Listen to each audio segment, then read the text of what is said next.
নামাজ পড়লেই যেন জামাত শিবির, দুঃখজনক। নামাজ পড়লেই যেন মৌলবাদী। জামাত শিবিরের সিক্রেট এজেন্ট ফজলুল করিম এখন শাহবাগে। আমি অন্যায়ভাবে গোয়েন্দা সংস্থা দ্বারাও গুমের শিকারও হতে পারতাম। এই ফজলুল করিমও আজকে আয়নাঘর থেকে হয়তো মুক্তির খবর আসতো এত বছর পরে, কিংবা আয়নাঘরে হয়তো আমার জীবনও শেষ হয়ে যেত। সেই দিনগুলো আমার জন্য খুব ট্রমাটিক ছিল। আমার নির্ঘুম রাত কেটেছে অনেকগুলো। তারা চেয়েছে আমাকে হত্যা করতে, কে কেউ। সে নামাজ পড়ছে, এটা তার স্বাধীনতা। আরেকজন পূজা করবে, এটা তার স্বাধীনতা। আরেকজন গির্জায় যাবে, এটা তার স্বাধীনতা। তার এই স্বাধীনতাকে তুমি খর্ব করতে পারো না। এই যে একটা সফল অভ্যুত্থান হয়ে গেল, ইন্টারিম গভর্নমেন্ট তৈরি হলো, যে ইন্টারিম গভর্নমেন্টের লেজিটিমেসি কদ্দুর? এটা কি কোনো আইনসঙ্গত সরকার?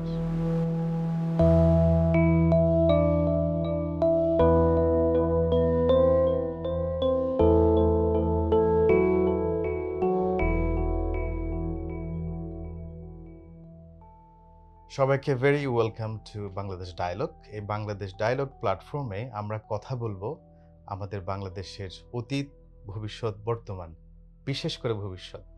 কারণ আমরা অলরেডি একটা গণ আন্দোলন, গণ অভ্যুত্থান আমরা দেখেছি, জালিমের পতন হতে দেখেছি, ফেসিবাদের পতন হতে দেখেছি। এখন আমাদের সামনে এগিয়ে যাওয়ার সময়। আমরা অতীত নিয়ে অতটুকুই কথা বলবো যতটুকু কথা না বললে আমাদের চেতনাটা, আমাদের স্যাক্রিফাইসটা আমরা বুঝবো না। কিন্তু আমাদের আলাপ বেশি হবে ভবিষ্যৎ নিয়ে। কিভাবে আমরা নিজেদেরকে সর্বোচ্চ যোগ্যতা এবং মেধার মধ্য দিয়ে দেশের জন্য কাজে লাগাতে পারি, কিভাবে বাংলাদেশটাকে আমরা সবাই মিলে এগিয়ে নিয়ে যেতে পারি। এইবার আসুন হচ্ছে সাম্প্রতিক গণ অভ্যুত্থান, আন্দোলন, রক্ত, জুলুম, ফেসিবাদ, এটা নিয়ে খুব বেশি কিছু বলার আমার নেই। অলরেডি দেশের মানুষ সব দেখেছে।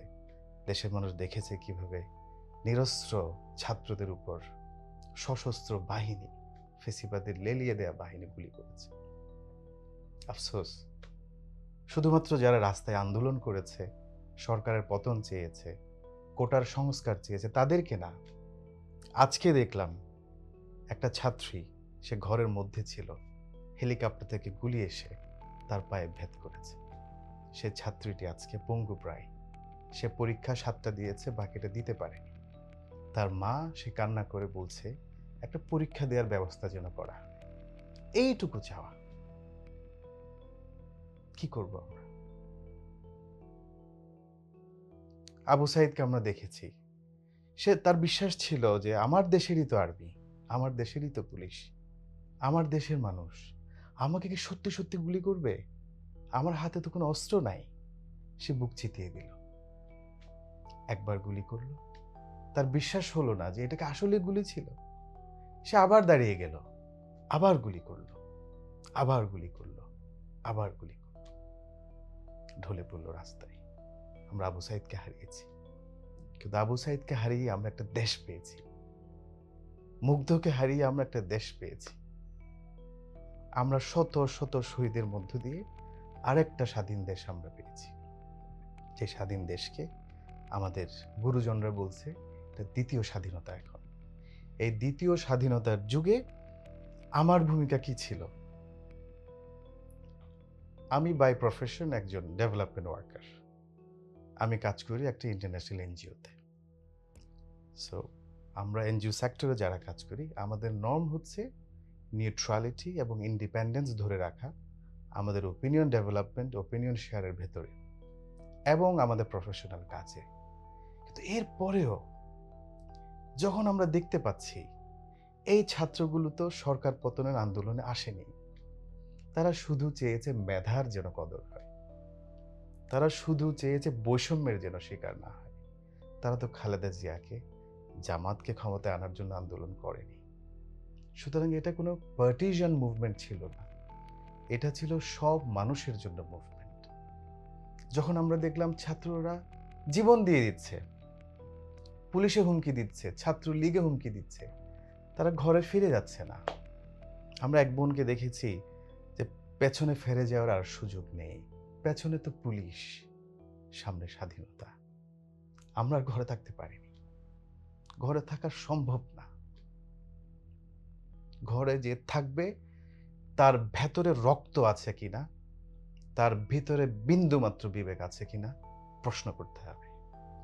আপনি এনজিও করেন, আপনি কি করেন, that's not a discussion anymore. যখন তরুণ ছাত্রছাত্রীরা গুলির মুখে দাঁড়িয়ে যাচ্ছে, একজনকে গুলি করলে শুধু একজনই মরে, পুলিশই বলছে, আমরা দেখেছি। বাকি শত শত ছাত্র তারা দাঁড়িয়ে আছে, সামনে এগোচ্ছে, কারণ ওদের পেছনে যাওয়ার সুযোগ নেই। পেছনে পুলিশ, সামনেই স্বাধীনতা। সেই মুহূর্তে আমরা শুধু অনলাইনে লেখালেখি করে ক্ষান্ত হইনি, শুধুমাত্র ছাত্রদেরকে বুদ্ধি দিয়ে, পরামর্শ দিয়ে, যেখানে দরকার বিভিন্নভাবে সহযোগিতা করার মধ্য দিয়ে আমরা আর ক্ষান্ত হইনি। আমরাও বেরিয়ে পড়েছি রাজপথে। বের হওয়ার সময় আমার ওয়াইফকে বললাম যে যাচ্ছি রাজপথে, ছাত্ররা গুলির মুখে নিজেদেরকে চিতিয়ে দিচ্ছে, ঢলে পড়ছে, পিছনে ফিরে যাচ্ছে না। তোমার স্বামীও শহীদ হয়ে আসতে পারে। আমি ইউজুয়ালি পারফিউম ইউজ করি না, আমার ওয়াইফ বলে পারফিউম দেই না কেন। সেদিন ওয়াইফকে বললাম একটু পারফিউম লাগিয়ে দাও, তোমার হাতেই লাগিয়ে দাও। আমি চুলে তেল দিয়ে বের হই না, আমার ওয়াইফকে বললাম চুলে একটু তেল লাগিয়ে দাও। যদি শহীদ হয়ে তোমার স্বামী আসে, তুমি বলতে পারবে এই শহীদের গায়ে যে ঘ্রাণ সেটা আমার হাতে লাগিয়ে দেয়া, এই শহীদের চুলে যে তেল সেটা আমার হাতে লাগিয়ে দেয়া।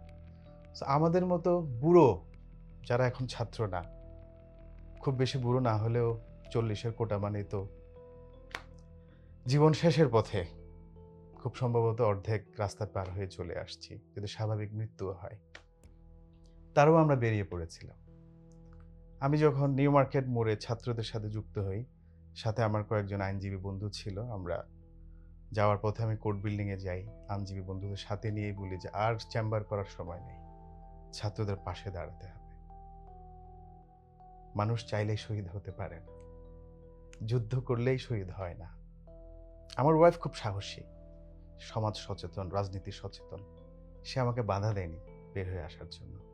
কিন্তু আমার অনেক মুরব্বী বলেছে তুমি যেও না, তোমার 3টা বাচ্চা আছে, নিজের সেফটিটা ঠিক রাখো। তখন আমি বললাম, হায়াত ফুরানোর আগে যতই চেষ্টা করুক একজন মানুষের মৃত্যু হবে না, সে নিজে চাইলেও হবে না, অন্যরা চাইলেও তাকে মারতে পারবে না। আপনারা হয়তো হযরত খালিদ বিন ওয়ালিদের নাম জানেন। হযরত খালিদ বিন ওয়ালিদ ছিল সবচেয়ে সাহসী যোদ্ধাদের একজন, সবচেয়ে বেশি জিহাদ করা সাহাবীদের একজন, অথচ তার মৃত্যু হয়েছিল বিছানায়।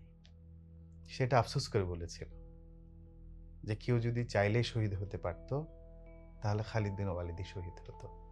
সুতরাং যুদ্ধে যাওয়া, মিছিলে যাওয়া, প্রতিবাদে যাওয়া, জুলুমের বিরুদ্ধে রাস্তায় নামা মানেই যে শহীদ হয়ে যাবে তা না, চাইলেও হওয়া যায় না। বাইরে গেলাম, ছাত্রদের সাহস, ছাত্রদের ঐক্য, ওদের চোখে মুখে স্বপ্ন আমাকে মোহিত করেছিল। একটা ছাত্রের সাথে আমি কথা বলেছি, তার গল্পটা বলি, খুবই নাটকীয় মনে হবে আপনাদের অনেকের কাছে। ছাত্রটাকে দেখলাম যে তার হাতে একটা লাঠি, লম্বা একটা লাঠি। বললাম এই লাঠি নিয়ে কেন আসছো? সে বলল, নিউ মার্কেট মোড়ের কথা বলছি, চট্টগ্রামে। সেদিন লাখো মানুষের ঢল নেমেছিল। তারা সেদিন বলেছিল একটাই দাবি, আর আমরা কোটা সংস্কার চাই না।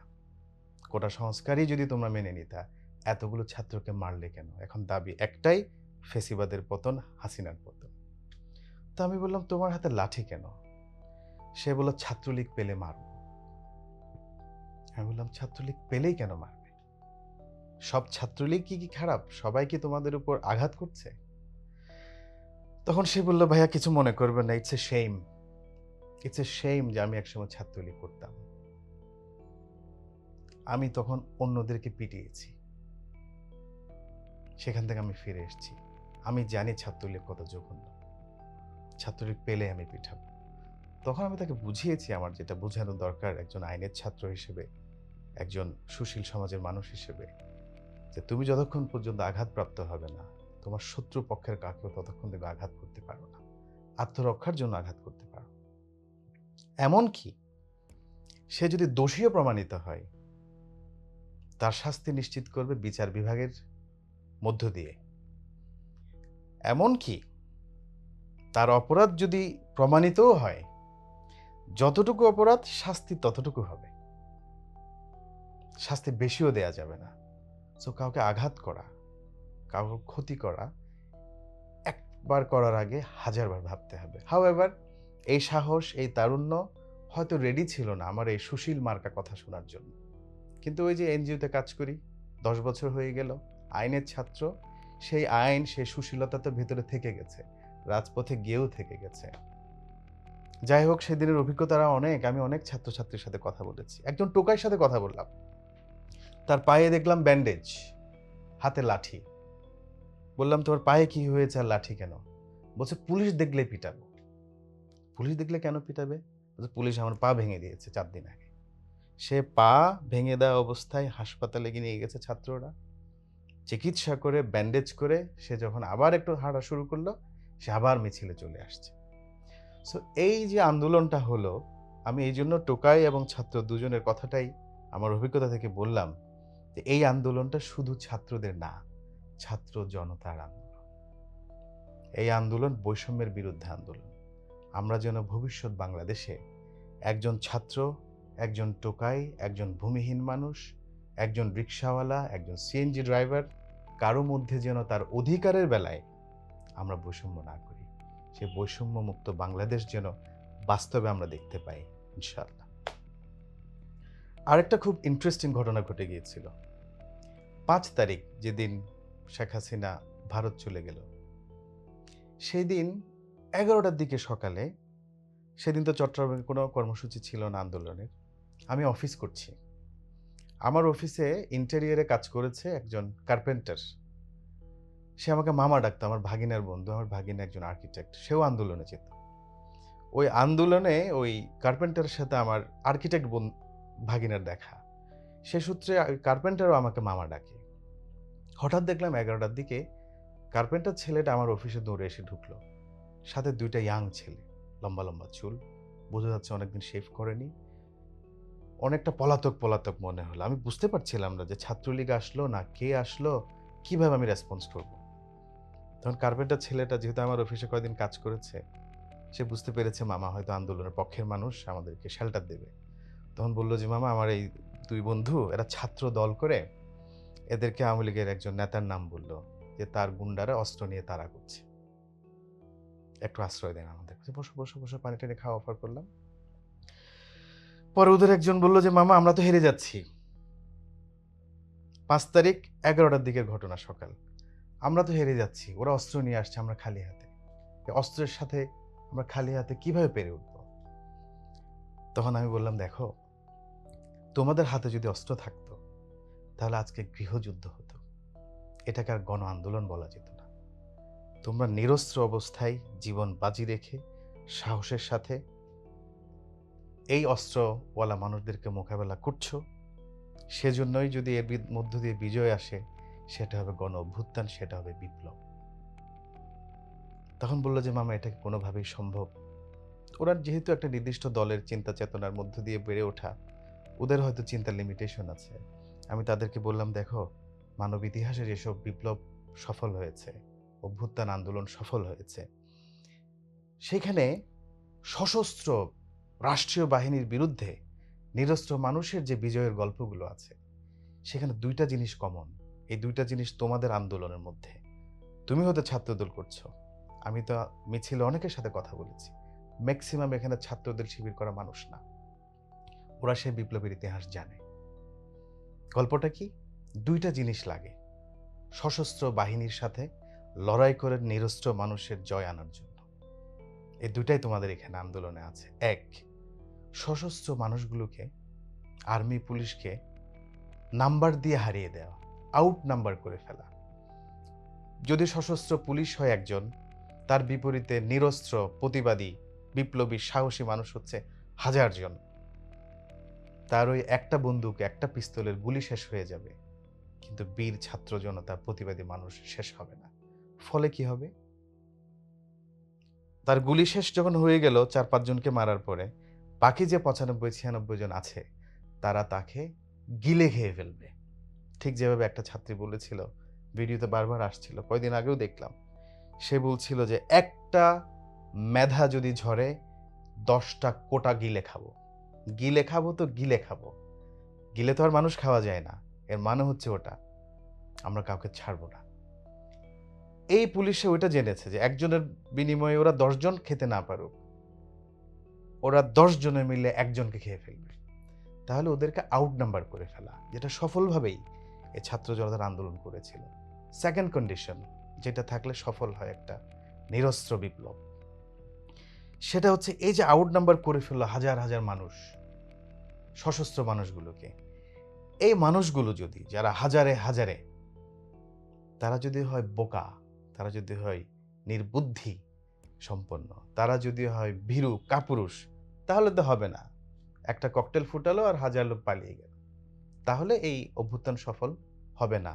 কিন্তু আমি রাজপথে যখন গিয়েছি আমি দেখেছি এরা যেদিক থেকে গুলি আসে, যেদিক থেকে ককটেল ছোড়া হয়, আন্দোলনের শত্রুরা তারা সেদিকে তাড়িয়ে যায়, পালিয়ে যায় না। সুতরাং এই দুইটা কন্ডিশন মিলে গেছে। সশস্ত্র বাহিনীকে এই আন্দোলন আউট নাম্বার করে দিয়েছে। 2, যারা আউট নাম্বার করে দিয়েছে প্রতিবাদী ছাত্র জনতা, তারা সাহসী, তারা মরতে রাজি। আর যারা মরতে রাজি তাদেরকে আর কোনো কিছু দিয়ে ভয় লাগানো যায় না। যারা ভয়কে জয় করে তাদের বিজয় নিশ্চিত। তো সেদিন আমি ঘরে ফিরে আমার ওয়াইফকে, আমার ছোট ছোট বাচ্চা, ওরাও গান শুনছে, বিপ্লবের গান, মুক্তির মন্দিরে গান শুনছে, ওদেরকে আমি বললাম যে এই বিজয় নিশ্চিত, এই বিজয় সুনিশ্চিত। ভয়কে জয় করেছে, ওদের বিজয় আসবেই, এবং সেই বিজয় এসেছে। আলহামদুলিল্লাহ, ছাত্র জনতার জয় হয়েছে, অস্ত্রের বিরুদ্ধে নিরস্ত্রের জয় হয়েছে। এটা একটা দৃষ্টান্ত হয়ে গেছে। আজকে বাংলাদেশের এই আন্দোলন, এই অভ্যুত্থানের সফলতা সারা বিশ্বে বিভিন্ন জাতি গোষ্ঠীতে বঞ্চিত মানুষ আজকে বাংলাদেশকে উৎসাহ হিসেবে নিয়ে তার অধিকারের জন্য আন্দোলন শুরু করছে। বিভিন্ন দেশে এখন বাংলাদেশের পতাকা ওড়াচ্ছে সে দেশের প্রতিবাদী জনতা। So Bangladesh now is a symbol of pride for the whole world. এই বাংলাদেশ নিয়ে আমরা গর্ব করতে পারি, অবশ্যই আমরা গর্ব করতে পারি।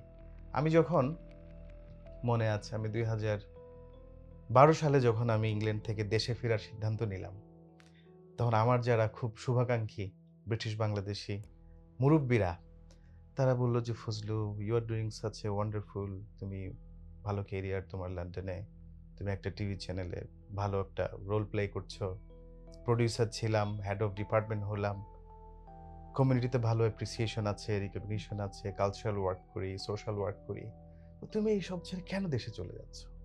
তুমি এই মশার দেশে, 3টা কথা বলেছে, বলছে এই মশার দেশে, এই ট্রাফিক জ্যামের দেশে, এই দুর্নীতির দেশে কেন যাচ্ছ তুমি? তোমার মতো একটা, ওদের ভাষায় একটা সফট স্পোকেন হাম্বল মানুষ কিভাবে এই ঝঞ্ঝা বিক্ষুব্ধ একটা জাতির সাথে কাজ করতে পারবা? তখন আমি বলেছিলাম যে আমার জন্ম তো ওই দেশে, খুব সম্ভবত ওই দেশের মাটি দিয়ে আল্লাহ আমাকে বানিয়েছে। আর আমার চেয়ে অনেক অনেক মেধাবী আর অনেক অনেক যোগ্য বন্ধু বান্ধব যারা বাংলাদেশে, আমি ইংল্যান্ডে যতটুকু ভালো করছিলাম তার চেয়ে ভালো করছি। I was always hopeful about Bangladesh. And these young generation, these young students, যারা একটা সফল গণ অভ্যুত্থান আমাদেরকে উপহার দিল, আমরা সহযোগিতা করেছি। এই অভ্যুত্থান আসলে ওদেরই। তারা প্রমাণ করেছে এই বাংলাদেশ নিয়ে আশাবাদী হওয়ার হাজারো কারণ আছে। আবু সাঈদ, চিন্তা করতে পারেন, একটা ছেলে রক্ত দিয়ে দিল, পুলিশের সামনে খালি হাতে দাঁড়িয়ে গেল, বুক চিতিয়ে দিল, দেশের জন্য মরে গেল। মুগ্ধর কথা ভাবেন, পানি লাগবে পানি, এই পানি লাগবে পানি বলে বলে সে রাস্তায় রাস্তায় যারা আন্দোলন করছে, মিছিল করছে, তাদেরকে পানি খাওয়াচ্ছিল। কেউ প্রতিবাদ করছে, মিছিল করছে, বিক্ষুব্ধ স্লোগান দিচ্ছে, আর কেউ তাদের পানি খাওয়ানোর ব্যবস্থা করছে।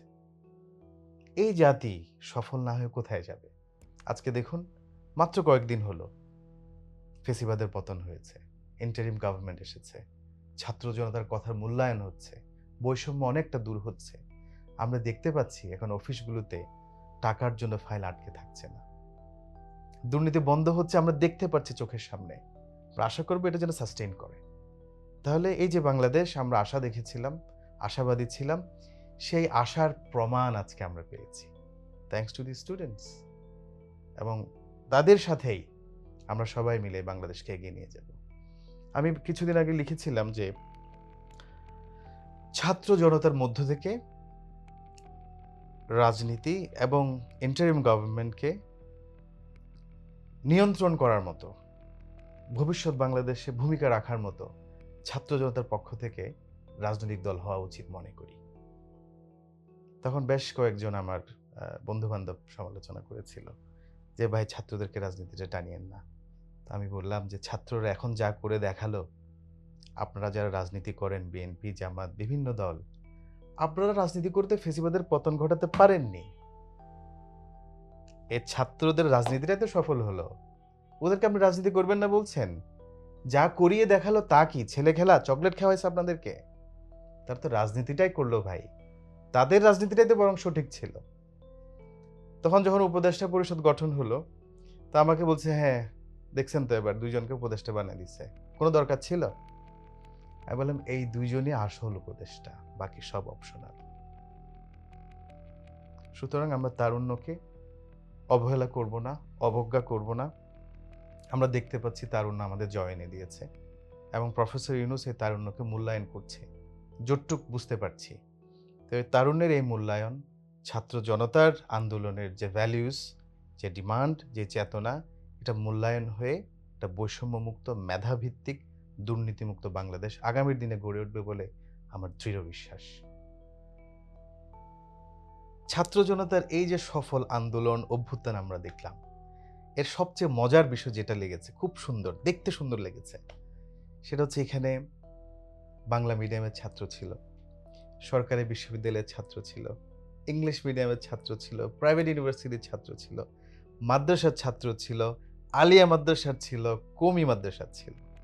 এখানে হিজাব নিকাব পরা মেয়ে ছিল, এখানে টি শার্ট পরা মেয়ে ছিল, এখানে থ্রি পিস পরা মেয়ে ছিল, এখানে শাড়ি পরা মেয়ে ছিল, এখানে আলেম ছিল, এখানে শিক্ষক ছিল, এখানে ডক্টর ছিল, এখানে ইঞ্জিনিয়ার ছিল, এখানে রিক্সাওয়ালা ছিল, এখানে সিএনজিওয়ালা ছিল, এখানে টোকাই ছিল, এখানে ভিক্ষুকও ছিল, এখানে একজন মিস্ত্রি আন্দোলনে গিয়েছিল, একজন আর্কিটেক্ট আন্দোলনে গিয়েছিল, একজন ফিল্ম মেকার আন্দোলনে গিয়েছিল। What a beautiful history we have seen, created in front of our eyes. আগামীর বাংলাদেশ না শুধু, আগামীর বিশ্ব এই গল্প বলবে। ভাবতেই ভালো লাগে যে এই গল্পটা আমরা সারা বিশ্বের কাছে বলতে পারছি। আমার ইংল্যান্ডে কলিগদের সাথে যখন কথা হয়, অনলাইনে মিটিং হয়, ট্রাস্ট মি ইউ অল, ১ মাস আগে তারা বাংলাদেশকে যেভাবে দেখত আর এখন যেভাবে দেখে, আকাশ পাতাল পার্থক্য। আমাকে একজন তো বলেই ফেললো, সে বলছে যে একসময় বাংলাদেশ ইন্সপিরেশন নিত অন্যান্য দেশ থেকে, প্যালেস্টাইন থেকে, কিভাবে প্রতিবাদ করতে হয়, আন্দোলন করতে হয়। এখন বাংলাদেশ থেকে ইন্সপিরেশন নেয় প্যালেস্টাইনের মানুষ। What an amazing story, wonderful. এই বাংলাদেশটাই আমার। আশা করছি আগামীর বাংলাদেশে এই যে মাদ্রাসার ছাত্র, স্কুলের ছাত্র, আলেম আর ইউনিভার্সিটির শিক্ষক, আর্কিটেক্ট আর ইঞ্জিনিয়ার আর কার্পেন্টার, এই শ্রেণী বৈষম্যও থাকবে না, আদর্শ এবং লেবাসের বৈষম্যও থাকবে না। আমরা এমন একটা বাংলাদেশ এই অভ্যুত্থান, এই বৈষম্যমুক্ত আন্দোলনের মধ্য দিয়ে দেখতে চাই, যেখানে একজন মেয়ে হিজাব নিকাব পরে একটা সরকারি প্রতিষ্ঠানে কাজ করার স্বাধীনতা থাকবে, যেখানে একজন নারীর সিঁদুর শাখা পরে একটা সরকারি প্রতিষ্ঠানে চাকরি করার সুযোগ থাকবে। আমরা এমন একটা বাংলাদেশ দেখতে চাই যেখানে একজন পুরুষ সে ধুতি পরে সরকারি অফিসে সেম সম্মান পাবে যে সম্মান একজন পুরুষ লুঙ্গি পাঞ্জাবি পাগড়ি পরে পাবে। আমরা আগের সেই পচা বাংলাদেশ দেখতে চাই না, যেখানে মানুষ লেবাস দিয়ে বৈষম্য করত একজন আরেকজনকে, যেখানে মানুষ তার শ্রেণী দিয়ে বৈষম্য করত। আমরা একটা সমতার বাংলাদেশ, বৈষম্যমুক্ত বাংলাদেশ চাই, যেখানে সবাই স্বাধীনভাবে কথা বলতে পারবে, যার যার দাবিটা উপস্থাপন করতে পারবে। গত কয়েকদিন আমি ঢাকায় দেখলাম শাহবাগে আর প্রেস ক্লাবের সামনে সারাটা দিন কোনো না কোনো কমিউনিটির পক্ষ থেকে আন্দোলন হচ্ছে, দাবি করা হচ্ছে।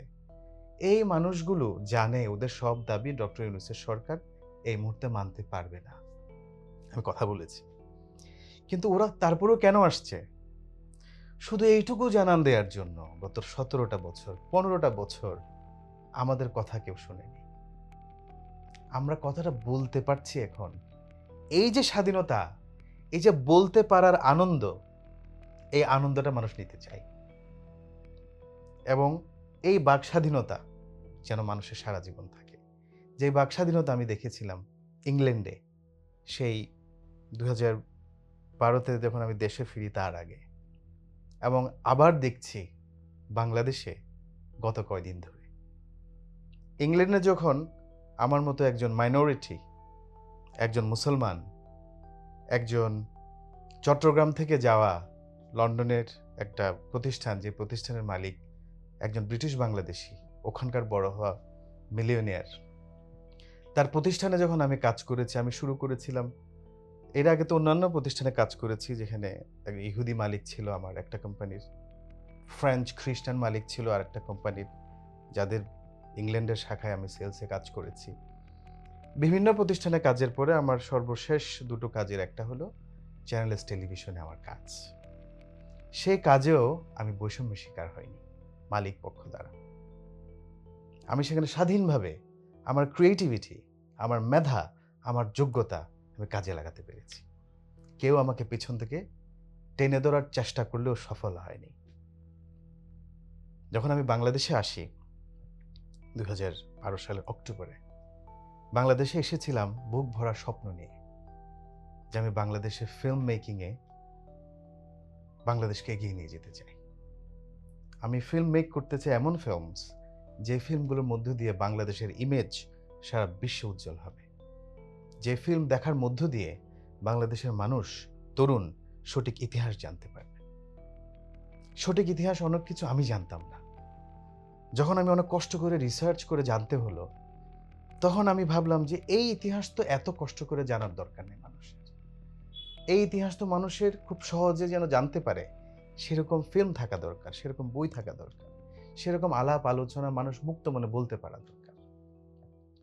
শুরুও করেছিলাম বাংলাদেশে এসে জিরো পয়েন্ট নামে একটা মিডিয়া কোম্পানি। সেই জিরো পয়েন্ট মিডিয়ার প্রথম ফিল্ম ছিল আমার, ব্র্যান্ডিং ফিল্ম বলেছি আমরা জিরো পয়েন্ট নামেই, 10 মিনিটের একটা শর্ট ফিল্ম। এই short film independent film festival বাংলাদেশে প্লেসড হয়, সেরা 5-এর মধ্যে আসে। এবং এরপরের চিলড্রেন ফিল্ম ফেস্টিভ্যালের সময় সারা দেশের সমস্ত জায়গায় যেখানে স্ক্রিনিং হচ্ছিল বিভাগীয় শহরে, এই ফিল্মটা দেখানো হয়। এই ফিল্ম নিয়ে আলাপ করার জন্য আমাকে ন্যাশনাল টেলিভিশনেও ডাকা হয় ফিল্ম নিয়ে আলাপ করতে।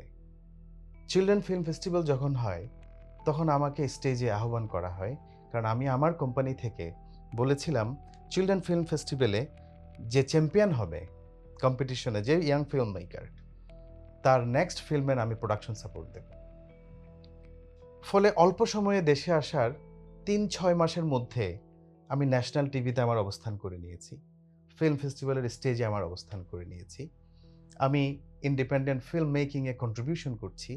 আমার সাথে কাজ করছে বেশ কয়েকজন মেধাবী ইয়াং ফিল্ম মেকার এবং ক্রিয়েটিভ টিম। এই অল্প সময়ে আমার এই যে সফলতা অনেকের দৃষ্টিতে, যেটা অনেকের কাছে খুব খারাপ লেগেছে। ইংল্যান্ডেও যখন আমি জয়েন করেছিলাম চ্যানেল এসে, I was the youngest producer. আমি যখন ৩-৪ বছর পরে বের হই, I was one of the highest paid producer. ওখানেও আমার হয়তো প্রফেশনাল জেলাসি কারো কারো ছিল আমার ব্যাপারে, যে কম সময়ে সবচেয়ে ইয়াং ছেলেটা একটা ভালো পজিশনে চলে গেল, ডিপার্টমেন্টের হেড হয়ে গেল। কিন্তু যেহেতু ওই দেশে সুশাসন আছে, যেহেতু ওই দেশে বৈষম্য করতে পারে না কারোর সাথে কেউ,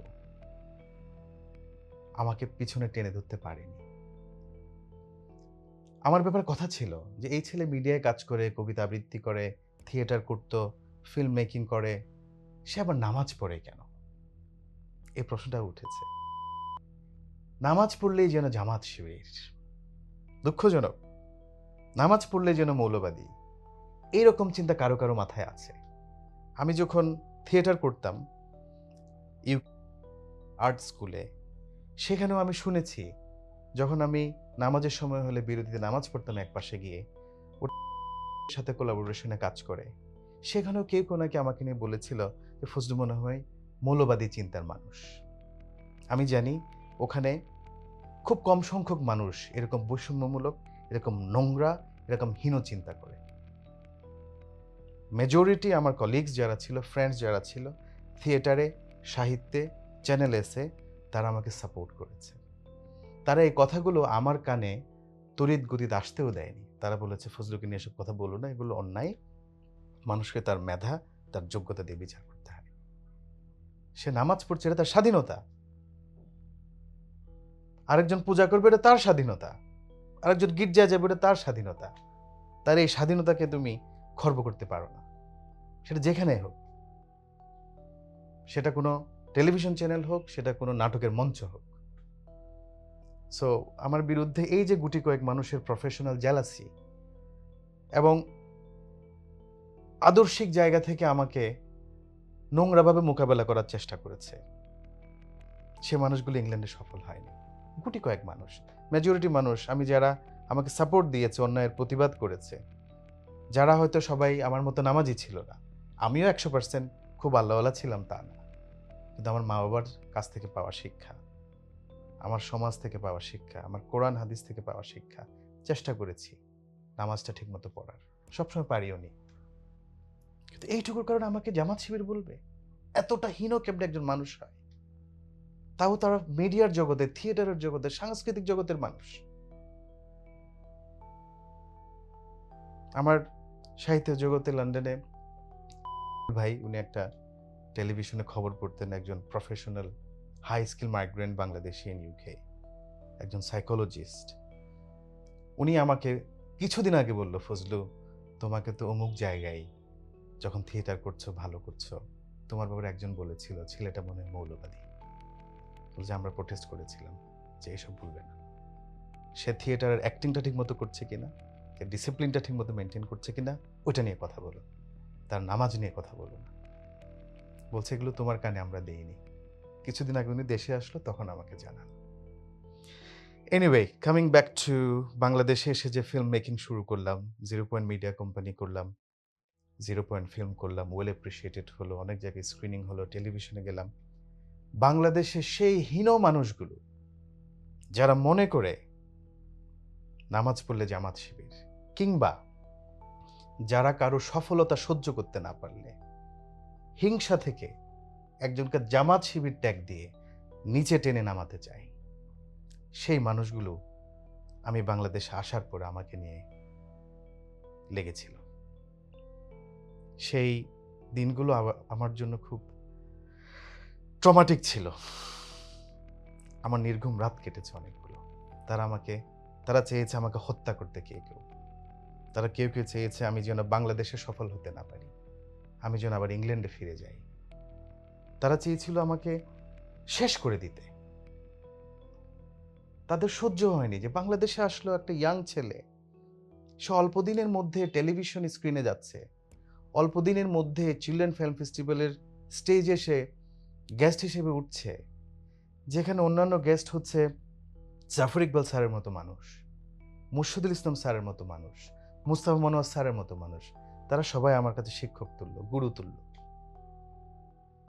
সেখানে আমার সুযোগ হয়েছে আমার কাজের কারণেই স্টেজে ওঠা, চিলড্রেন ফিল্ম ফেস্টিভ্যালের যে উইনার ছিল তার হাতে চেক হ্যান্ড ওভার করা, যে তার নেক্সট ফিল্ম আমি প্রোডাকশন সাপোর্ট। বিভিন্ন জায়গায় ছবি আসলো, জাফর ইকবাল স্যারের সাথে আমার ছবি, অন্যান্য বড় বড় মানুষজনের সাথে ছবি। এই ছবিগুলো, এই সফলতাটুকু যারা আমাকে নিয়ে জেলাস ছিল ইংল্যান্ডে, খুব সম্ভবত তাদের কিছু বন্ধু বান্ধব, গুরু শিষ্য বাংলাদেশেও আছে, তারা আর সহ্য করতে পারল না। তারা আমাকে নিচে টেনে নামানোর জন্য তারা আমাকে নিয়ে ব্লগ লিখল। আমার ব্লগ নামে একটা ব্লগ ছিল তখন, সেই ব্লগে আমাকে নিয়ে লিখল, জামাত শিবিরের সিক্রেট এজেন্ট ফজলুল করিম এখন শাহবাগে। এই একটি ব্লগ ওই ব্লগের ইতিহাসে সর্বাধিক পঠিত ব্লগ হয়ে গেছে দিনে দিনে। তাদের উদ্দেশ্য ছিল একটা, যে ফজলুল করিম যেন বাংলাদেশে সফলভাবে কাজ করতে না পারে। তারা আমাকে জামাত শিবির ট্যাগ দিয়ে টেনে ধরতে চেয়েছিল, ঠিক যেভাবে কিছু মানুষ এই ছাত্র জনতাকে রাজাকার ট্যাগ দিয়ে, জামাত শিবির ট্যাগ দিয়ে ব্যর্থ করে দিতে চেয়েছিল। পারেনি তারা। আমাকে নিয়ে যারা চেষ্টা করেছিল, তারা সে ব্লগে লিখেছিল আমি নাকি সারা জীবন জাহানারা ইমাম, শহীদ জননী, তাকে নিয়ে নাকি আমি খুব নোংরা কথা বলি। আমি নোংরা কথাটা বলার মতো রুচি আমার নেই, কিন্তু তারা বলেছে আমি এই ধরনের কথা বলি শহীদ জননী জাহানারা ইমামকে নিয়ে। আমি বলছি 2013 সালের কথা, যখন শাহবাগের আন্দোলন তুঙ্গে। যেহেতু ফিল্ম মেকিং, মিডিয়া পাড়ার সাথে আমার কাজ, ছবির হাটে, শাহবাগে, পাবলিক লাইব্রেরিতে আমাদের আড্ডা হতো।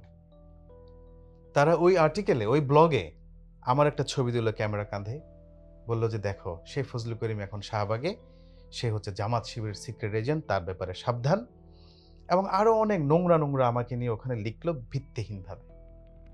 তারা ওখানে এটাও লিখেছে যে আমি নাকি ইংল্যান্ডের চ্যানেল এসে থাকতে এত কম বয়সে, এত অল্প সময়ে আমি কিভাবে অ্যাসিস্ট্যান্ট প্রডিউসার থেকে প্রডিউসার হয়ে ডিপার্টমেন্ট হেড হলাম। তাদের ধারণা যে আমার পিছনে জামাত শিবিরের ব্যাকআপ আছে বলে আমি ইংল্যান্ডে গিয়ে একটা টেলিভিশন চ্যানেলে একটা সিনিয়র পজিশনে চলে গেছি খুব কম সময়ে। আমি তাদেরকে বলে দিতে চাই, আপনাদের আমার নামাজ নিয়ে তো সমস্যা, আমার মধ্যে কিছুটা ধর্মকর্ম আছে, এই নিয়ে তো সমস্যা। আমি যদি বলি এই ধর্মকর্মের কারণে আমার মেধার যোগ্যতাকে আমি বেশি কাজে লাগাতে পেরেছি। কারণ একজন ইমানদার জানে, সে বিশ্বাস করে যে তার যে মেধা, তার যে যোগ্যতা, এটা শুধুমাত্র তার কষ্টে অর্জিত নয়। একজন ইমানদার বিশ্বাস করে তার মেধা, যোগ্যতা গড গিফটেড, এবং সে এটাও বিশ্বাস করে যে যেহেতু আমার মেধা, আমার যোগ্যতা গড গিফটেড, সুতরাং সে গডের কাছে, সে আল্লাহর কাছে একদিন আমাকে জবাব দিতে হবে সেই মেধা, সে যোগ্যতা আমি কোন কাজে লাগিয়েছি, কিভাবে লাগিয়েছি, কতটুকু লাগিয়েছি, আমি আমার মেধা যোগ্যতার সর্বোচ্চ ব্যবহার করেছি কিনা। একজন ইমানদার সেটা বিশ্বাস করে, আমি সেটা বিশ্বাস করতাম, এখনো করি। ফলে আমার সেম মেধা যোগ্যতারও যদি, একজন ইমানদারের সেম মেধা এবং যোগ্যতারও যদি আরো 10 জন মানুষ এক জায়গায় থাকে, সে ওই 10 জনের চেয়ে এগিয়ে থাকবে হয়তোবা শুধুমাত্র এই কারণে যে সে তার মেধা এবং যোগ্যতার সর্বোচ্চ ইউটিলাইজেশন করতে চায়।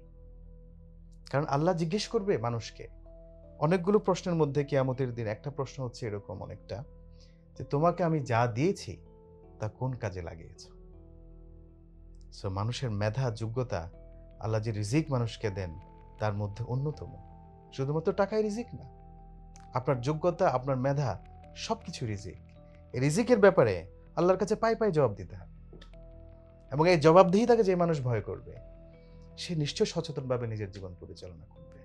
আমি বলছি না যে আমি 100% আল্লাহকে ভয় করে প্রতিদিন জীবন যাপন করি, বাট আপনাদের যে হিসাব মিলাতে না পারা আমাকে নিয়ে, যে অল্প সময়ে এই নামাজি ছেলেটা কিভাবে এত সফল হয়, নিশ্চয় তার পিছনে জামাত শিবির আছে। জামাত শিবির থাকতে হবে না, তার পিছনে আল্লাহ আছে। সে আল্লাহকে ভয় করে সঠিকভাবে কাজ করার চেষ্টা করে।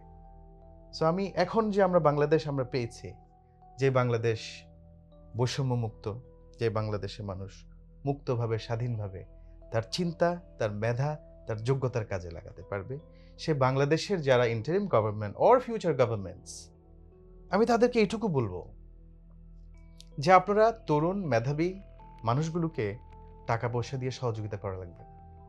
কোনো পলিটিক্যাল পার্টিকেও বলবো আপনারাও তাদের নিয়ে কি সহযোগিতা করবেন দুশ্চিন্তা করিয়েন না। শুধু একটা কাজ আপনারা পলিটিশিয়ানরা আর গভর্নমেন্ট মিলে করেন, সেটা হচ্ছে মানুষ যেন স্বাধীনভাবে তার মেধা, যোগ্যতাকে কাজে লাগাতে পারে, সে কন্ডিউসিভ এনভায়রনমেন্টটা নিশ্চিত করেন। প্রতিটি মেধাবী ছাত্র, প্রতিটি মেধাবী ছাত্রী, প্রতিটি মানুষ, প্রফেশনালস যদি তার যোগ্যতা, মেধাকে ম্যাক্সিমাম ইউটিলাইজেশন করে, তারা জীবনে সফল হবেই। আমি ম্যাক্সিমাম ইউটিলাইজেশন করতে এখনো পারিনি, চেষ্টা করি, কিছুটা পেরেছি, এজন্য কিছুটা অন্যদের তুলনায় হয়তো বেশি সফল, কারো কারো তুলনায়। আমি তো দেখতে পাচ্ছি আমার আশেপাশে বাংলাদেশে বর্তমান আমি যাদের সাথে কাজ করি, এনজিও সেক্টরে, ডেভেলপমেন্ট সেক্টর এবং মিডিয়া সেক্টরে, আমার চেয়ে হাজার গুণ মেধাবী মানুষ আছে, আমার চেয়ে কম বয়সী ছেলেমেয়েরা আমার চেয়ে সফল আছে। কেউ সফল হলে তার পিছনে কোনো গোপন কারণ খোঁজার চেষ্টা করবেন না, তার মেধাটাকে অ্যাপ্রিসিয়েট করুন। ওরা যখন ওই ব্লগ লিখেছিল তখন ওখানে অনেক মানুষ কমেন্ট করা শুরু করলো ওই ব্লগে ওরা আমার অফিসের নাম এবং আমার ফোন নাম্বার দিয়ে দিয়েছিল। যে ব্লগে ওরা লিখেছিল জামাত শিবিরের সিক্রেট এজেন্ট ফজলুল করিম শাহবাগে। চিন্তা করুন, তখন আওয়ামী লীগের শাসন, শুধু আওয়ামী লীগের শাসন না, শাহবাগের আন্দোলনের সময় যুদ্ধ অপরাধীদের ফাঁসি চেয়ে যে আন্দোলন হচ্ছিল, সেই আন্দোলনের তুঙ্গের সময় আমাকে নিয়ে এই ব্লগটা লেখা। ফলে ওই আন্দোলনের সব মানুষ তো 100% জেনে বুঝে সচেতনভাবে কোনো আন্দোলনে যায় না, কিছু মানুষ হুজুগে থাকেই।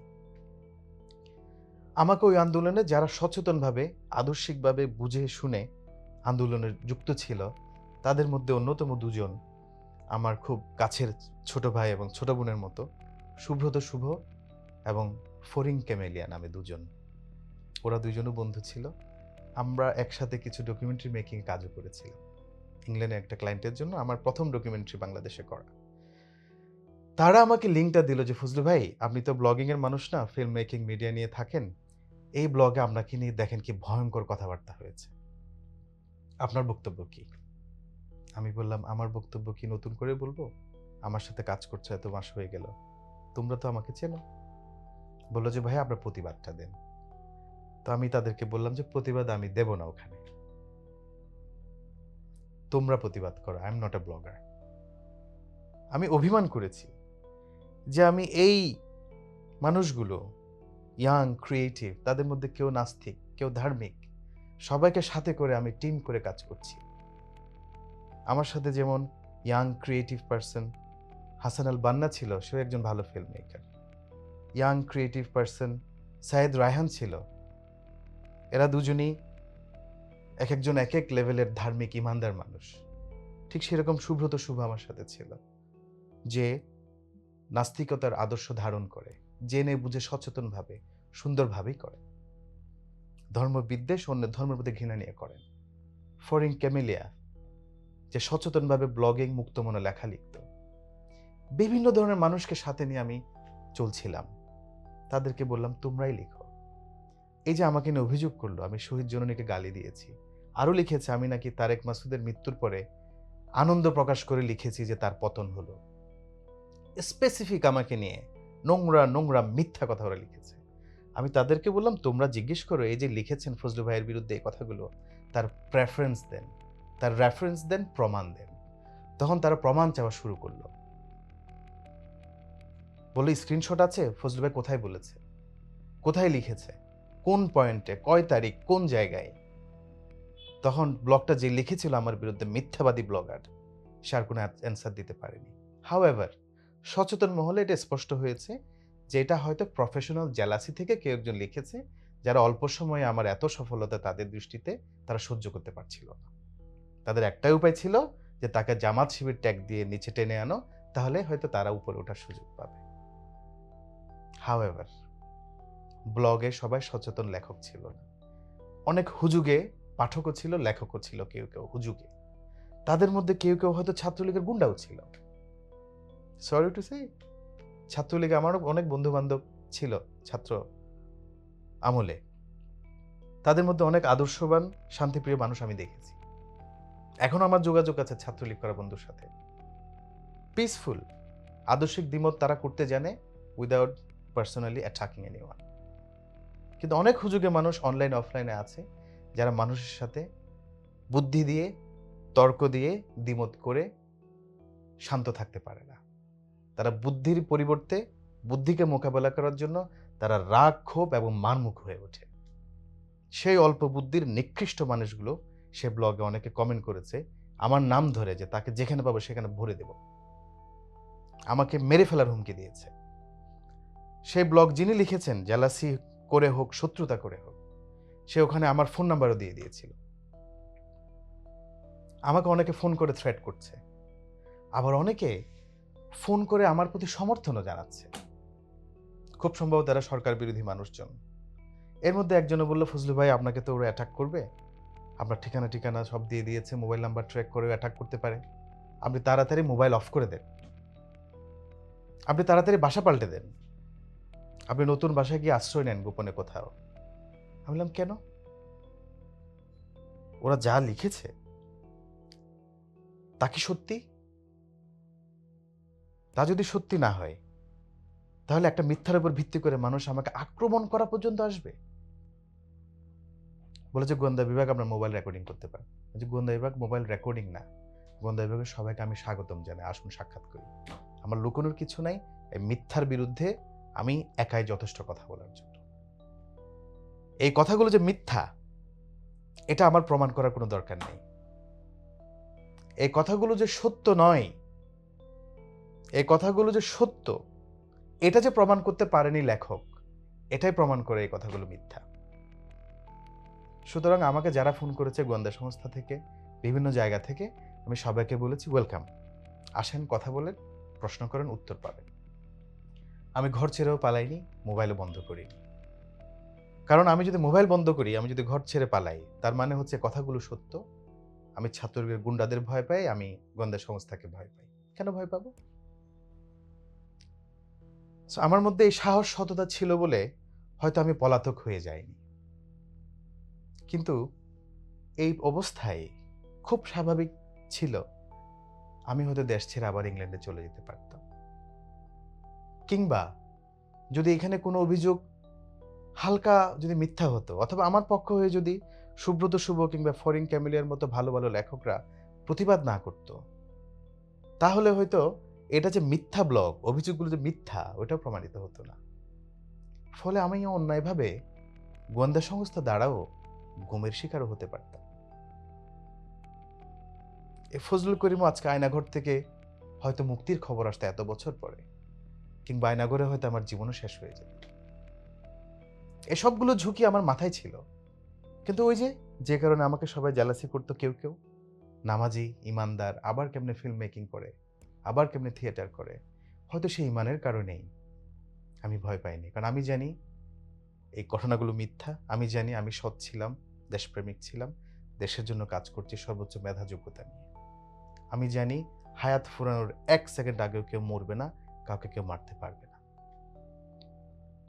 আজকে যারা আয়নাঘর থেকে বের হয়ে আসছে, ব্যারিস্টার আরমান সহ, মাইকেল সহ, তাদের প্রতি আমার অনেক সম্মান, অনেক শ্রদ্ধা। এই ফজলুল করিমও আপনাদের সাথে থাকতে পারত। যারা গুম হয়েছে, ফিরে আসেনি, ফজলুল করিমের নামও তাদের তালিকায় থাকতে পারত। সো আমরা আগামীর দিনগুলোতে এইরকম ভয় নিয়ে, এরকম সংখ্যা নিয়ে চাই না কেউ তার কাছ থেকে পিছিয়ে পড়ুক, চাই না কেউ বাংলাদেশের প্রতি নেগেটিভ হয়ে যাক। আনফর্চুনেটলি আমার এত সাহস থাকা সত্ত্বেও ওই যে ছাত্রলীগের কিছু গুন্ডাপান্ডা থাকতে পারে, কিছু নিকৃষ্ট অল্প বুদ্ধির মানুষ রাস্তায় আমার ছবি দেখেই যারা চিনেছে যে এই ছবির মানুষ আমার শিবিরের সিক্রেট এজেন্ট, বিস্তারিত পড়েনি, প্রতিবাদ পড়েনি, তারা হয়তো আমাকে সিক্রেট এজেন্ট জেনেই রাস্তায় দেখলে আমাকে মারতে পারত। তখন আমি মিডিয়া পাড়ায় যাওয়া বন্ধ করে দিয়েছিলাম। এইটুকু পরাজয় আমার হয়েছিল, 100% না হলেও। খোদা তাআলার অশেষ রহমত, এটা হতো আল্লাহরই একটা ইচ্ছা যে আল্লাহ চেয়েছেন যে আমি মিডিয়া পাড়া থেকে আপাতত, যেখানে এত নোংরামি হয়, এত ঘৃণা হয়, এত বৈষম্য হয়, আল্লাহ হতে চেয়েছিল যে আমি অন্য সেক্টরে কাজ করি। সেরকম একটা মুহূর্তে ইংল্যান্ডের একটা ইন্টারন্যাশনাল এনজিও আমাকে হায়ার করে তাদের বাংলাদেশে কাজের জন্য। পরবর্তীতে আমি সে অর্গানাইজেশন বাংলাদেশের কান্ট্রি হেড হিসেবে দায়িত্ব নিই। সেই দায়িত্ব আমি পালন করছি গত 10 বছর ধরে। সো এই কাজের মধ্য দিয়ে আমার দেশের জন্য, দেশের মানুষের জন্য অন্যভাবে কাজ করার সুযোগ আমার হয়েছে। আমি থেমে যাইনি, আমার দেশের জন্য কাজ করার মিশন থেমে যায়নি, হয়তো সেক্টর আমার পাল্টেছে। গত 10 বছর আমার কাজের মধ্য দিয়ে শত শত পথশিশুকে আমরা উদ্ধার করে তাদের পরিবার খুঁজে বের করে পরিবারে পৌঁছাতে পেরেছি। আল্লাহরই হয়তো ফায়সালা, সেই ব্লগ এবং সেই ট্রমাটাইজ ঘটনার মধ্য দিয়ে আমি দেশ ছেড়ে চলে না গেলেও আমি কিছুটা অভিমান করেছি মিডিয়া পাড়ার সাথে, আমি কিছুটা অভিমান করেছি ফিল্ম পাড়ার সাথে। যে জাফর ইকবাল স্যার আমার পাশে ছিল, একসাথে ছবিও এসেছে আমার, তারা ওখানে লিখেছে ফজলুল করিম জাফর ইকবালের মতো মানুষের পাশে কেমনে দাঁড়ায়, এত কম বয়সী একটা ছেলে, নামাজ পড়া একটা ছেলে এত কম সময়ে এত বড় জায়গায় কেমনে গেল? সে জাফর ইকবাল স্যারও আমাকে একবার ফোন করে খবর নেয়নি যে, "ফজলু করিম তোমার নামে এই কথাগুলো লিখেছে, এগুলো সত্য না মিথ্যা?" গুটি কয়েক ফিল্ম মেকিং এর কলিগস ছাড়া ম্যাক্সিমাম মানুষ আমার খবর নেয়নি।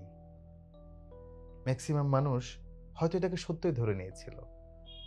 কোনো ফিল্ম পাড়ার বন্ধু ফেসবুকে একজন আমি জানি মিডিয়া পাড়ার বন্ধু আমাকে আনফ্রেন্ড করেছিল।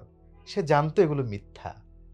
কিন্তু সে চায়নি যে যার পিছনে জামাত শিবিরের ট্যাগ আছে সে আমার বন্ধু থাক। তাহলে হয়তো মিডিয়া পাড়ার তার চাকরিটাও থাকবে না। সো এই কষ্ট আর অভিমানের কারণে আমি দেশ ছেড়ে পালিয়ে না গেলেও আমি ফিল্ম পাড়া থেকে নিজেকে গুটিয়ে নিয়েছি। মিডিয়া পাড়া থেকে গুটিয়ে নিয়েছি। তখন খোদা তাআলার ফায়সালা হয়তো ইংল্যান্ডের একটা ইন্টারন্যাশনাল এনজিও ইংল্যান্ড বেসড আমাকে তাদের বাংলাদেশে কাজের জন্য হায়ার করে। একটা ডকুমেন্টারি মেকিং এর জন্য। এক পর্যায়ে গিয়ে তারা আমাকে বাংলাদেশের কান্ট্রি হেড হওয়ার জন্য অফার করে। গত ১০ বছর ধরে সে কাজটা আমি করছি। আমার সর্বোচ্চ মেধা যোগ্যতা কাজে লাগিয়ে করার চেষ্টা করছি। এই কাজের মধ্য দিয়ে আল্লাহ হয়তো আমাকে দিয়ে আরো কিছু ভালো কাজ করিয়ে নিয়েছে। আমার এই কাজের মধ্য দিয়ে গত ১০ বছরে শত শিশু, যাদেরকে পথশিশু বলেন আপনারা, সেই পথশিশুগুলো মায়ের কোলে ফিরে গিয়েছে। পথশিশুদেরকে রাস্তা থেকে উদ্ধার করে পরিবার খুঁজে পরিবারে ফেরানোর প্রকল্প নিয়েছিলাম আমরা। সে প্রকল্প এখনো চলমান। তাদের জন্য অস্থায়ী শেল্টার আমাদের ঢাকায় পরিচালিত হচ্ছে। অনেকগুলো বিভিন্ন প্রজেক্টের মধ্যে এটা একটা উল্লেখযোগ্য। আরেকটা উল্লেখযোগ্য ভেরি ইন্টারেস্টিং প্রজেক্ট আছে। আমি এগুলো বলছি কেন? যে আমি ভেরি থ্যাঙ্কফুল যে আমার জীবনে যেটাই হয়েছে আমাকে আল্লাহ ভিন্নভাবে হলেও দেশের জন্য আমার কাজ চালিয়ে যাওয়ার, আমার মেধা যোগ্যতা কাজে লাগানোর সুযোগ দিয়েছে। পটুয়াখালীর মান্তা কমিউনিটি, ভূমিহীন মানুষ নৌকায় থাকে, একটা জনগোষ্ঠী যে মান্তা, নৌকায় জন্ম, নৌকায় বিয়ে, নৌকায় মৃত্যু, সে নৌকায় ওরা রাতে ঘুমায়, সেই নৌকার মধ্যে রান্না করে খায়, ছোট নৌকা। সেই মান্তা কমিউনিটির মধ্যে অনেকগুলো পরিবার আছে যারা ৩ জেনারেশন, বাচ্চার বাপ, তার বাপ, দাদা, বাবা এবং শিশুটা, ৩ জেনারেশনের কারোই শিক্ষার আলো নেই। লিখতে পারে না, পড়তে পারে না, আইডি কার্ড নাই, জন্ম নিবন্ধন নাই। তারা যে বাংলাদেশের মানুষ, তারা যে নাগরিক, এর কোনো লিখিত কোথাও ডকুমেন্টই নাই। তারা নদীতে থাকে। সে মানুষগুলোর জন্য আমরা কাজ করার সুযোগ পেয়েছি। তাদের জন্য ভাসমান স্কুল নিয়ে গিয়েছি আমরা, ছোটখাটো জাহাজ, একটা বিগ বোট। সেখানে আমরা স্কুল চালু করেছিলাম এবং সেই স্কুল সাথে আমরা ওদেরকে অধিকার সচেতন করা, সরকারের সাথে লবি করা, অ্যাডভোকেসি করা ও মানুষগুলোর ভূমি অধিকার ফিরিয়ে নিতে আমরা কাজ করেছি। ওরা জন্ম নিবন্ধন, আইডি কার্ড পেয়েছে, অনেকে ঘর পেয়েছে। সেইভাবে আমরা কাজ করছি দৌলদিয়ায় যৌনপল্লীতে জন্ম নেওয়া শিশুদের নিয়ে। তারা যেন এই যৌনপল্লীর জীবনকে বড় হয়ে গ্রহণ করতে না হয়। তারা যেন মূলধারার সমাজে মানুষের মতো সম্মান নিয়ে বাঁচতে পারে। তারা যেন পড়ালেখা করতে পারে। এরপর আমরা কাজ করছি এখন যৌনকর্মীদের ভেতর থেকেই যারা ভিকটিম, যারা পাচারের শিকার হয়ে যৌনকর্মী হয়েছিল, তাদেরকে সম্মানের সাথে উদ্ধার করে তাদেরকে বাইরে একটা ডিগনিফাইড প্রসেসে পুনর্বাসনের চেষ্টা করা। বিভিন্ন প্রজেক্ট করার আমার সুযোগ হয়েছে, এখনো করছি আলহামদুলিল্লাহ। এবং আমি যার পর নয় আল্লাহর উপর কৃতজ্ঞ। এই এনজিও সেক্টর, ডেভেলপমেন্ট সেক্টরের উপরও আমি খুব হ্যাপি, খুব গ্রেটফুল যে আপনারা আমাকে সাদরে গ্রহণ করেছেন। গত ১০ বছর কাজ করার সুযোগ হয়েছে অনেকগুলো ন্যাশনাল এনজিওস এবং ইন্টারন্যাশনাল এনজিওস এর মাধ্যমে কোলাবোরেশনের মধ্য দিয়ে। However, I think now it is the time যে আমি আমার পুরনো অস্ত্র আবার হাতে তুলে নেব। আমার যে মিডিয়া এবং ফিল্ম মেকিং ক্যারিয়ার ছিল, experience and trainings and education ছিল, সে এক্সপার্টিজ এবং দেশে ফিরেছিলাম যে হোপ নিয়ে যে ফিল্ম মেকিং এর মধ্য দিয়ে আমি দেশের কল্যাণে কাজ করব। আমি হয়তো সেই অস্ত্রটা, সেই ক্যামেরাটা আবার হাতে তুলে নিতে হবে। মাঝখানে ১০-১২ বছর চলে গেলেও আমি বিশ্বাস করি যে মিডিয়া রাষ্ট্রের একটা গুরুত্বপূর্ণ স্তম্ভ। এটাকে ফোর্থ কলাম বলা হয়। ফোর্থ ইম্পর্টেন্ট কলাম হচ্ছে একটা দেশের মিডিয়া। এই মিডিয়ার কাজ হচ্ছে মানুষের মনের কথা, মানুষের দুঃখের কথা, সুখের কথা সবার কাছে তুলে ধরা মিডিয়ার মধ্য দিয়ে। যে বার্তাটা সরকারের কাছেও যাবে, জনতার কাছেও যাবে। So I believe now it is the time to start my media work once again. তো আগের মতো ফুল টাইম না, আমার NGO sector, development work, social work, humanitarian ওয়ার্কের মধ্য দিয়ে মানুষের সেবা করা, দেশের কল্যাণ করা, সেটাই আমার পেশা হিসেবে অবশ্যই থাকবে ইনশাল্লাহ।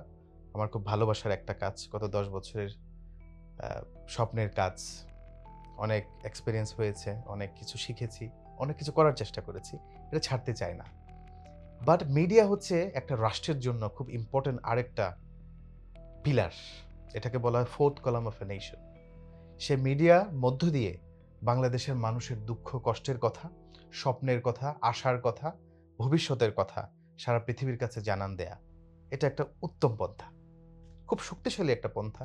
মিডিয়া খুব শক্তিশালী একটা টুল, রাষ্ট্রকে তার দায়িত্ব পালনে সচেতনভাবে ক্রিটিক করা, রাষ্ট্রকে, রাষ্ট্রের অন্যায়কে প্রতিবাদ করা, রাষ্ট্রকে তার যথাযথ দায়িত্ব পালনে ইনফ্লুয়েন্স করা, এই সবগুলো কাজ খুব দারুণভাবে করতে পারে মিডিয়া। সো সেই মিডিয়াই আমার নতুন উদ্যোগ বাংলাদেশ ডায়ালগ। সবাইকে বাংলাদেশ ডায়ালগে আবারও স্বাগতম। এই বাংলাদেশ ডায়ালগে আমরা এক একটা এপিসোডে আগামীর দিনগুলোতে নিয়ে আসবো আপনাদের কাছে ভবিষ্যৎ বাংলাদেশের কর্মপন্থা কী হওয়া উচিত, এই বিষয়ে এক একটা ফিল্ডের যারা বিশেষজ্ঞ, যারা ইন্সপিরেশনাল পার্সোনালিটিস, তাদেরকে নিয়ে আমরা কথা বলবো, তাদের কাছ থেকে কথা শুনবো দেশ নিয়ে, মানুষ নিয়ে, তরুণ নিয়ে, তারুণ্য নিয়ে। এই যে একটা সফল অভ্যুত্থান হয়ে গেল, ইন্টারিম গভর্নমেন্ট তৈরি হলো, যে ইন্টারিম গভর্নমেন্টের লেজিটিমেসি কদ্দূর? এটা কি কোনো আইনসঙ্গত সরকার? আমরা তো শপথ নেওয়ার সময় প্রফেসর ইউনূস এবং অন্যদের দেখেছি, তারা বলছে দেশের আইন অনুযায়ী তারা নাকি ক্ষমতা নিচ্ছে, এবং তারা ওয়াদা করছে, শপথ করছে যে দেশের সংবিধান তারা রক্ষা করবে। আমরা আগামী এপিসোডে নেক্সট যে ভিডিও আপলোড হবে সেখানে বোঝার চেষ্টা করবো একজন বিশেষজ্ঞের কাছ থেকে যে কিভাবে, কোন আইনে এই সরকার ক্ষমতায় আসলো, এদের আদৌ কোনো লেজিটিমেসি আছে কিনা, থাকলে তা কিসের ভিত্তিতে এবং কতটা সুসংহত। সবাই চোখ রাখুন বাংলাদেশ ডায়ালগে।